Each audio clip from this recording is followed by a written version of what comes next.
म्हणजे काय हो? पुन्हा एकदा खोकेबाजी, कारण फक्त वेगळी.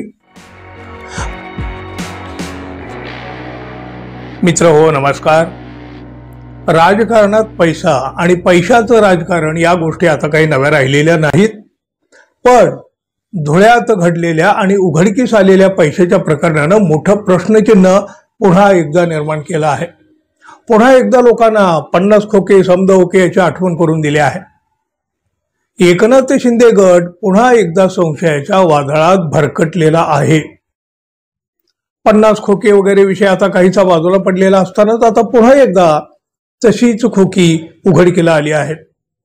अगदी बघा, एखाद्या चित्रपटात शोभावा असं सगळं काही, एखादा प्रसंग म्हणा किंवा अख्खा चित्रपट म्हणा, अशा प्रकारचं धुळ्यामध्ये एका रात्रीत बरंच काही घडून गेलं. काय झालं बघा, 11 आमदारांचा सहभाग असलेल्या अंदाज समितीचा दौरा धुळ्यात पोहोचला. समितीतल्या या आमदारांना देण्यासाठी 5 कोटी रुपये शासकीय विश्रामगृहाच्या 102 नंबरच्या खोलीमध्ये ठेवण्यात आले आहेत, असा आरोप माजी आमदार म्हणजे ठाकरे सेनेचे माजी आमदार अनिल गोटे यांनी केला. खळबळ उडाली. विश्रामगृहाची ही खोली एकनाथ शिंदे गटाचे आमदार अर्जुन खोतकर यांच्या पीएच्या नावावर बुक केली असं देखील सांगितलं गेलं. माजी आमदार अनिल गोटे यांना या सगळ्या प्रकारची कोणकोण लागली आणि त्यांनी विश्रामगृहावर थेट धडक मारली. परिस्थितीचा अंदाज घेऊन आमदारांच्या पीएनं मात्र तिथून पळ काढला असं देखील सांगितलं गेलं. विश्रामगृहाच्या या खोलीमध्ये कोट्यावधीचं घबाड आहे यावर अनिल गोटे यांचा ठाम विश्वास होता. त्यांनी खोलीच्या बाहेर ठिय्या मांडला. जिल्हाधिकारी किंवा पोलीस अधीक्षक यांच्या उपस्थितीतच हे कुलूप उघडण्यात यावं आणि आतली तपासणी करण्यात यावी असा हट्ट धरून हे माजी आमदार अनिल गोटे त्या 102 नंबरच्या खोलीच्या दरवाजाजवळ बाहेरच्या बाजूला बसून राहिले. अहो, जवळपास 5 तास ते तिथं बसून होते. अधिकारीही काही केल्या लवकर आले नाहीत. अखेर बघा, जिल्हाधिकारी यांनी आदेश दिल्यानंतर पोलीस अधिकारी, सार्वजनिक बांधकाम आणि महसूल विभागाचे अधिकारी तिथं दाखल झाले. खोलीचं कुलूप कटरनं तोडलं आणि आत प्रवेश केला या अधिकाऱ्यांनी. बघा, जेव्हा आतमध्ये तपासणी करण्यात आली तेव्हा ठाकरे शिवसेनेचे माजी आमदार अनिल गोटे यांनी आरोप केल्याप्रमाणे नोटांचं भलं मोठं घबाड आढळून आलं. सगळे चक्रावले. अनिल गोटेच्या दाव्यामध्ये तथ्य होतं. अहो, पहाटेपर्यंत या नोटा मोजल्या गेल्या. 1,84,00,000 रक्कम ही होती. म्हणजे गोटे यांनी केलेला दावा खरा निघाला. पण त्यांना मिळालेली माहिती तर 5 कोटीची होती. मग उरलेली रक्कम गेली कुठं, हा प्रश्न स्वाभाविक आहे, साहजिकच तो उपस्थिती झाला.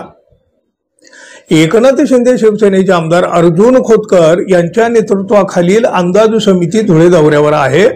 ही समिती जिल्ह्यातल्या विविध विकास कामांची पाहणी करून त्याचा दर्जा, गुणवत्ता तपासणार होती. याच समितीला वाटण्यासाठी 5 कोटी रुपये अर्जुन खोतकर यांची स्वीय सहाय्यक राहत असलेल्या धुळे इथल्या शासकीय विश्रामगृहाच्या खोलीत ठेवण्यात आले, अशा प्रकारचा आरोप अनिल गोटे यांनी केलेला होता. म्हणजे काय हो? पुन्हा एकदा खोकेबाजी, कारण फक्त वेगळी. बरं, हा अनिल गोटे यांनी केलेला हा काही नुसताच आरोप राहिला नाही ना. प्रत्यक्षात 2 कोटीच्या जवळपास ही रक्कम सापडली. एकनाथ शिंदे गटाच्या या आमदारांचे पीए राहत असलेल्या शासकीय विश्रामगृहातल्या खोलीत एवढी मोठी रक्कम कशी असू शकते हो?